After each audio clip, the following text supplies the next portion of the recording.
Bienvenue sur Prends ce qui te parle, le podcast pour les femmes qui veulent profondément se reconnecter à elles, peut-être particulièrement après une relation un peu toxique ou tout du moins une rupture qui aurait été douloureuse.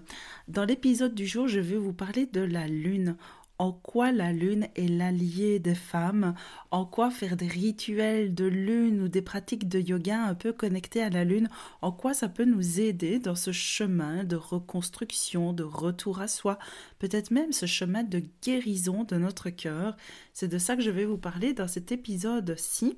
Et avant d'aller plus loin et surtout avant que j'oublie, parce que je me connais, je tiens à vous prévenir que je vous offre ce mois de décembre 2024 mon programme Sororité et cycle lunaire.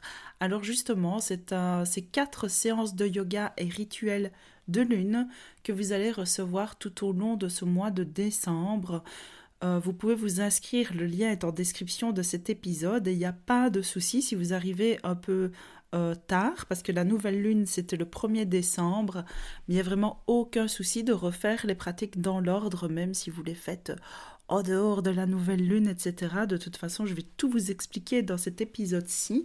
Je vous préviens juste que vous avez jusqu'au 15 décembre pour vous inscrire. Après cela, ce sera trop tard. Mais par contre, une fois que vous êtes inscrite, vous garderez accès à ces pratiques-là. Donc voilà, n'hésitez surtout pas. C'est gratuit, c'est un petit cadeau de fin d'année pour vous.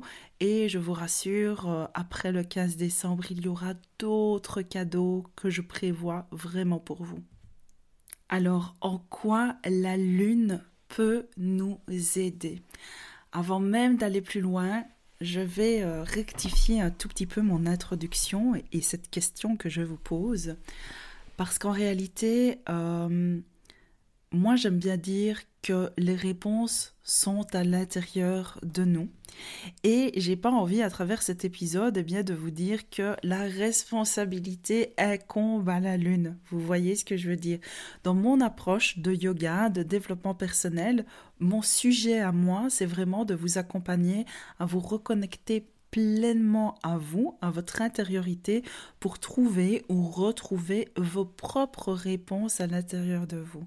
Et donc, à mon sens, c'est de cette façon-là que la lune peut nous aider, parce que en se reliant à la lune, on peut pleinement se relier à soi. Évidemment, je vous explique cela. Donc, tout d'abord, la lune, elle apparaît dans le ciel sous forme de cycle. La lune, elle a un cycle. Vous n'êtes pas sans le savoir. Donc, la lune, elle fait le tour de la Terre en 27 jours et 8 heures. Et vous savez que la Terre, elle tourne sur elle-même et tout ce petit mélange, Terre et Lune, tourne autour donc du Soleil en un an. Alors, en fonction de la position de la Terre, de la Lune et du Soleil, la Lune, chaque jour, elle nous apparaît d'une façon différente pendant donc ces 27 jours et 8 heures. Et donc, le cycle commence à la nouvelle lune, c'est le jour ou la nuit, où la lune est invisible dans le ciel simplement parce que la lumière du soleil n'est pas reflétée dessus. C'est la nouvelle lune, c'est le début d'un nouveau cycle. Chaque jour, en fonction de la position donc de la Terre, du Soleil et de la Lune, il y a un petit croissant qui va commencer à se dessiner sur cette lune. Ce croissant, chaque jour, va grandir un petit peu pour arriver plus ou moins à une semaine après au premier quart de lune. Ça continue de grandir de jour en jour jusqu'à la fameuse pleine lune qu'en général on trouve toujours magnifique. En tout cas, j'ai jamais entendu quelqu'un dire « je trouve que la lune c'est moche ». En général, à chaque fois que quelqu'un s'exprime sur la lune, c'est pour dire qu'elle est belle, que c'est toujours très joli à regarder une pleine lune. Je pense que vous serez d'accord avec moi, même si je dis toujours ici c'est le podcast « Prends ce qui te parle et laissez le reste ». Bon, si vous trouvez que la lune est moche, dites-le moi en commentaire, mais ça m'étonnerait. Et à partir de là, le lendemain, donc la lune décroît, donc sa rondeur diminue progressivement de jour en jour jusqu'à arriver au dernier quart de lune.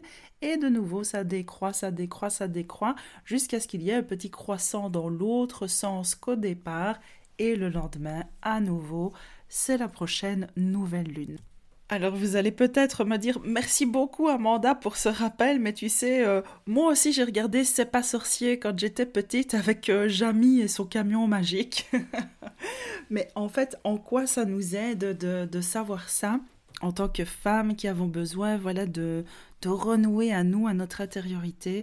Eh bien simplement que à chaque nouvelle lune, c'est un nouveau cycle aussi pour nous, à l'intérieur de nous. C'est vraiment une façon de pouvoir, euh, même si notre vie, elle continue hein, constamment, d'ailleurs la vie de la lune, elle continue aussi, mais c'est une façon aussi de se rappeler à quel point on fait partie de la nature, à quel point on fait partie du rythme de la vie, du cycle de la vie, et le cycle lunaire, eh bien, il fait partie de tout ça. Tout le règne, aussi bien végétal que animal, est soumis eh bien, aux fluctuations de la Lune.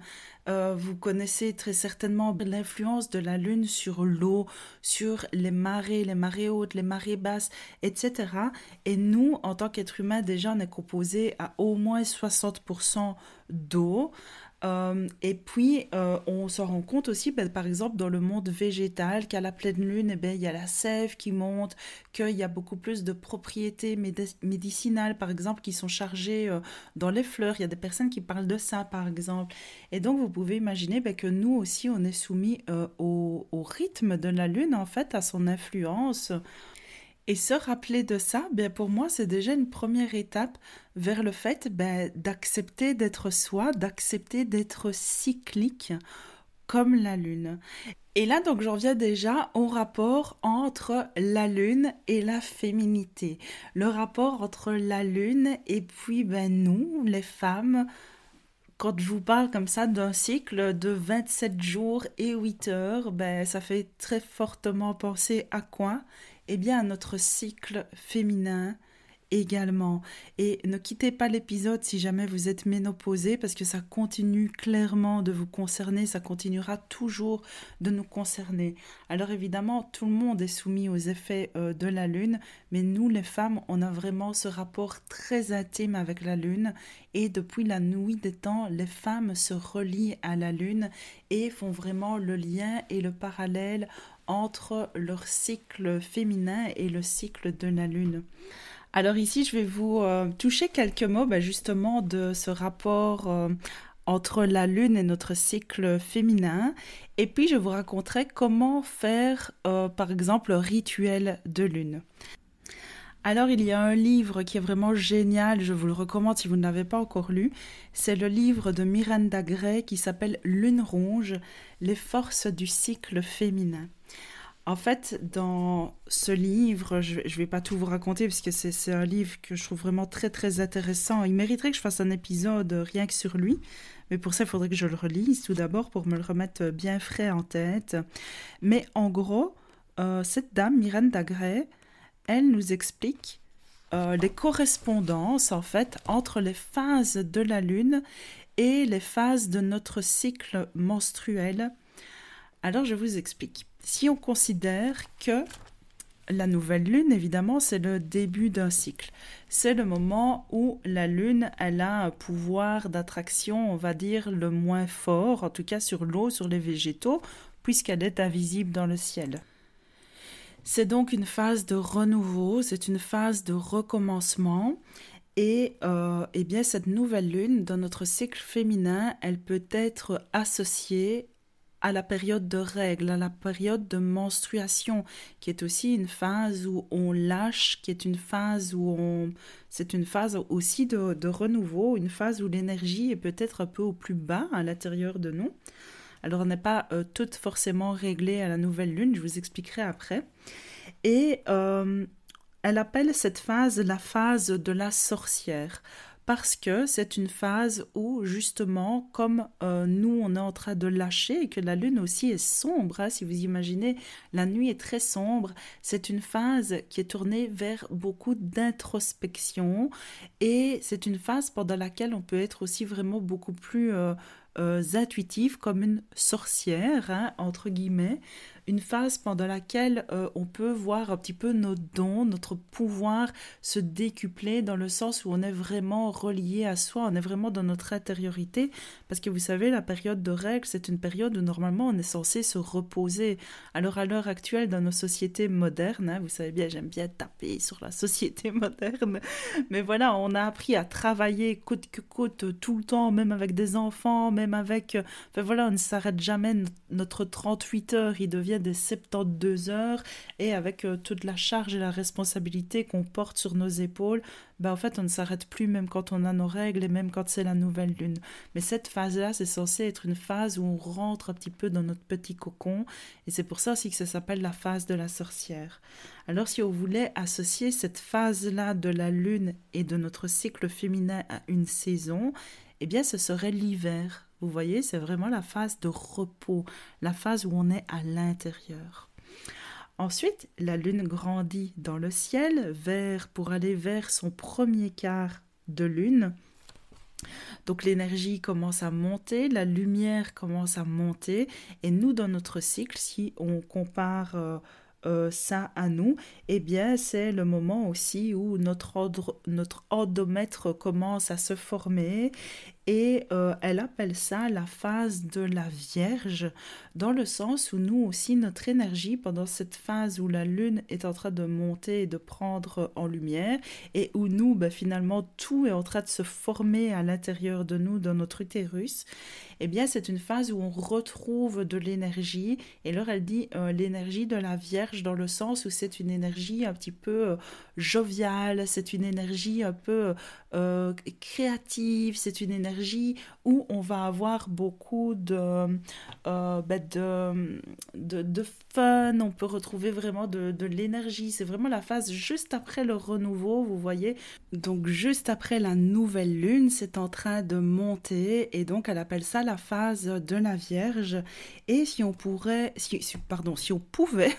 faire une comparaison avec une saison, eh bien cette phase, elle ressemble à la phase de printemps. Vous voyez, après l'hiver, c'est le printemps, c'est un petit peu toutes les petites pousses, donc un peu les intentions qu'on a mis à la nouvelle lune, au renouveau, eh bien c'est tout doucement en train de germer, en train de sortir à peine de terre, c'est le printemps.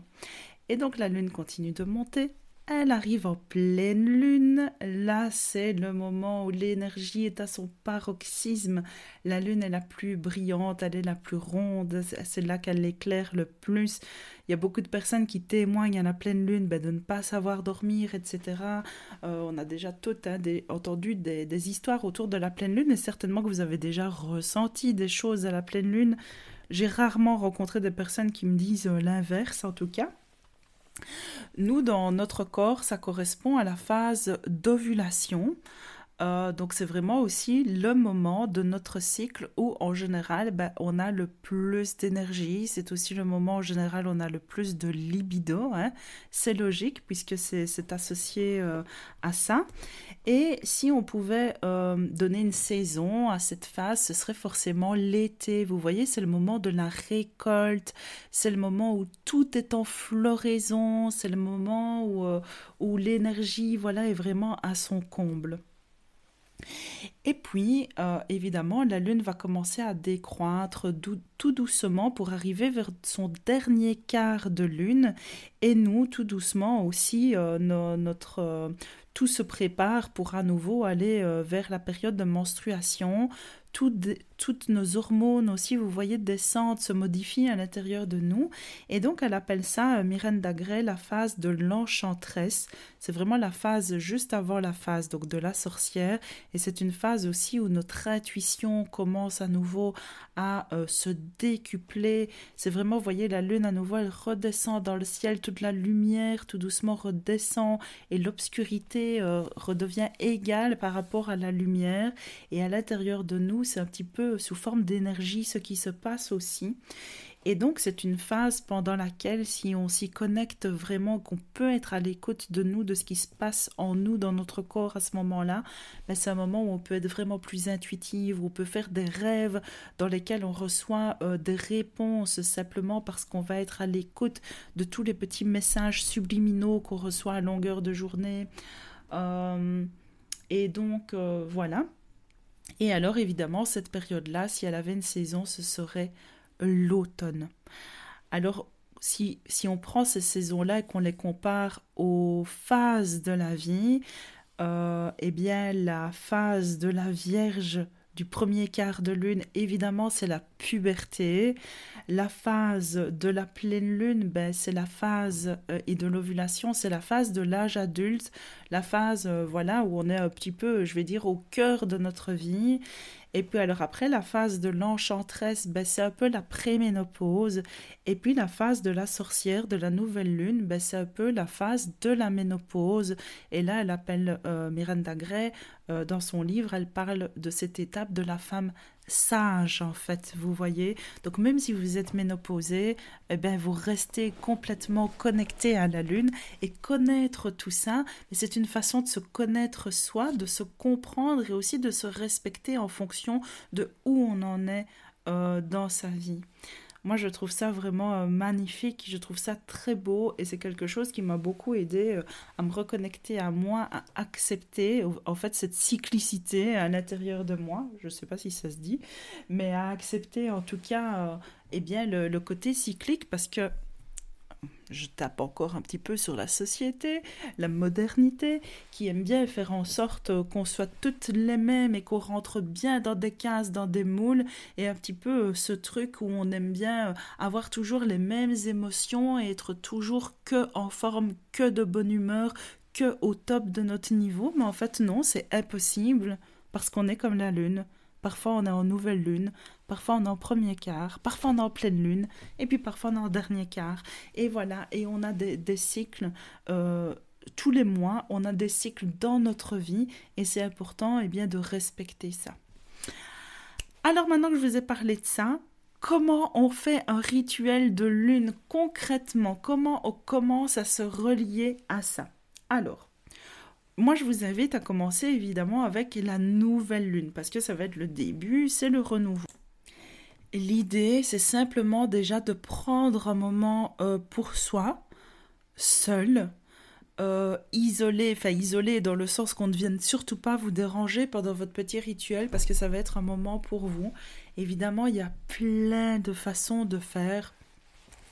Moi, ce que j'aime bien, c'est vraiment l'idée de juste vous poser en silence, prendre un petit moment pour vous mettre dans un état de conscience modifié. Alors, le mot fait peut-être un peu peur, mais tout ce que ça veut dire, c'est que vous allez prendre le temps de rester un peu immobile et de respirer calmement. Et un état de conscience modifié, c'est quoi? C'est simplement que les ondes cérébrales de votre cerveau, qui sont naturellement agitées quand on est éveillé et qu'on pense beaucoup, le fait de respirer comme ça dans une position immobile où vous avez le dos droit, donc en gros c'est de la méditation, les ondes de votre cerveau vont commencer à s'apaiser. Hein, c'est ce qu'on peut appeler parfois l'état hypnotique ou l'état méditatif. Vous voyez, il y a vraiment un changement dans les ondes cérébrales du cerveau.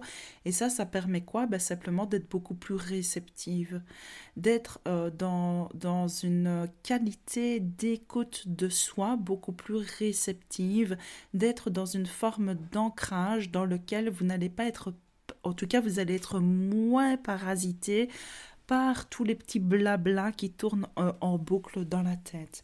Donc prendre juste quelques minutes pour vous recentrer de cette façon-là. Et puis, eh bien simplement poser votre attention pour cette nouvelle lune. Moi, en général, de façon très naturelle, j'aime bien me demander qu'est-ce qui s'est passé ces derniers temps dans ma vie, vous voyez. Alors moi, c'est très personnel, hein, mais je vous donne des petites idées comme ça. J'aime bien en général prendre mon cahier et écrire un peu les étapes importantes qui viennent de se passer dans ma vie dernièrement, que ce soit positif, négatif, agréable, désagréable, j'écris un peu tout. Sur les choses agréables, je prends le temps d'être fière et de ressentir de la gratitude parce que c'est important. Et puis pour les choses qui m'ont déplu dans ma vie, si c'est quelque chose sur lequel je peux avoir une emprise et un pouvoir, eh bien ces choses-là, je vais poser des intentions pour que dans ce mois-ci, je puisse l'améliorer. Si c'est quelque chose sur lequel je n'ai pas de prise, eh bien simplement, je fais de mon mieux pour essayer de laisser aller ça. Je prends le temps, admettons, voilà, que ce soit vous faites le bilan de ces derniers mois et puis il y a eu des choses agréables. Peut-être que vous avez eu, je sais pas moi, une promotion au travail. Peut-être que vous avez passé beaucoup de temps avec une amie d'enfance que vous avez revue et ça c'est chouette. Ben voilà, prendre un temps de gratitude pour ces choses-là. Et puis dans les choses plus désagréables, eh bien peut-être qu'il y a eu une rupture amoureuse. Et ça c'est vraiment difficile. Eh bien moi dans ce cas-là, ce que je fais, c'est que je prends le temps déjà d'accueillir toutes les émotions que je ressens par rapport à ça, pour ne pas les garder étouffées dans mon cœur. Je prends le temps de pleurer, je prends le temps voilà, de laisser les choses se libérer, c'est vraiment important. Et puis je vais poser mes intentions pour avancer avec plus d'amour dans mon cœur par rapport à ça, parce que je me rends compte que ça sert à rien de garder ce truc négatif en moi. Alors je vais pas mettre une intention du genre j'oublie mon ex, ce rituel de lune. Mais je vais mettre quelque chose du genre, ce mois-ci, cette lunaison ou ce cycle lunaire-ci, je vais prendre soin de moi de façon à m'aimer, de façon à me chérir, de façon à m'honorer. Vous voyez ce genre de choses. Donc vraiment poser une intention pour soi et peut-être aussi se donner des idées de comment on va atteindre cette intention. Parce que comme je vous le disais en tout début d'épisode, la responsabilité, elle n'est pas juste sur la lune. Vous voyez, la lune, bon, elle est belle, elle est peut-être magique, on peut lui conférer quelques petits pouvoirs magiques comme ça, mais la responsabilité, elle nous incombe à nous. Donc voilà, mettre une intention qui est quand même concrète, qui est réalisable, et vous donner des idées pour accomplir cette intention, des idées qui sont réalisables pour vous, qui sont... Vous n'allez pas mettre, je mets comme intention de perdre 10 kilos si derrière vous n'allez pas faire attention à votre alimentation et que vous n'allez pas faire du sport. Vous voyez ce que je veux dire? Donc voilà, vraiment poser comme ça une intention pour soi. Et puis alors, évidemment, moi j'aime que ça passe par le corps, parce que je veux pas que ça reste que dans le mental. Déjà, le fait d'écrire, de faire un petit truc un peu visuel, c'est déjà génial, ça passe déjà par la main, ça passe par le papier, ça passe par quelque chose de visuel que vous pouvez même afficher quelque part chez vous. Mais j'aime encore mieux que ça passe dans le corps par une pratique. Donc évidemment, moi j'aime le yoga, donc c'est ça que je vous propose. D'ailleurs, dans mon programme Sororité et cycle lunaire, je vous rappelle que c'est gratuit jusqu'au 15 décembre et que c'est là justement pour vous aider, pour vous guider si vous ne savez pas trop comment faire de vous-même. Mais voilà, si vous n'avez pas envie de faire ça ou que vous voulez faire quelque chose en plus, ou que vous écoutez cet épisode dans le futur et que vous n'avez plus accès à ce programme, vous pouvez aussi mettre de la musique et danser. Danser comme si personne ne vous regardait. Alors, danser pour deux grandes raisons principales. La première, c'est pour libérer justement toutes ces choses, tout ce petit bilan que vous avez fait du cycle précédent, toutes ces choses dont vous vous êtes dit, ça, c'est, voilà, émotionnellement, j'ai pas envie de le garder. Vous pouvez mettre une chanson et danser de manière à libérer ces émotions-là. Et je vous promets que si vous êtes connecté à vous, que vous avez fait le petit moment de respiration, pour, comme je vous disais, rééquilibrer un peu les ondes cérébrales, être dans un état de recentrage, que vous êtes bien connecté à votre bilan et à vous, je vous promets que votre corps saura exactement ce qu'il doit faire comme mouvement. Notre corps a une espèce d'intelligence qui est encore beaucoup plus grande que notre intelligence mentale, rationnelle et logique. Juste fermez les yeux et laissez votre corps bouger sur la musique avec l'intention de libérer les émotions. Vous allez sûrement pleurer, hein, mais c'est le but. Ok. Une fois que vous avez fait ça, quand on a fini de pleurer, c'est important de se recharger en énergie. Donc on reste pas là-dessus. On met une autre musique qui bouge un peu différemment. Et là, on va danser nos intentions. Les intentions qu'on veut voir pour le cycle lunaire suivant. Et là, vous pouvez vraiment visualiser ce que vous souhaitez pour vous. Par exemple, si vous avez souhaité, je souhaite prendre soin de moi pour me sentir bien, pour avoir une bonne énergie, pour être de bonne humeur, imaginez comment c'est d'être en bonne énergie, en bonne humeur et danser cette énergie, cette bonne humeur.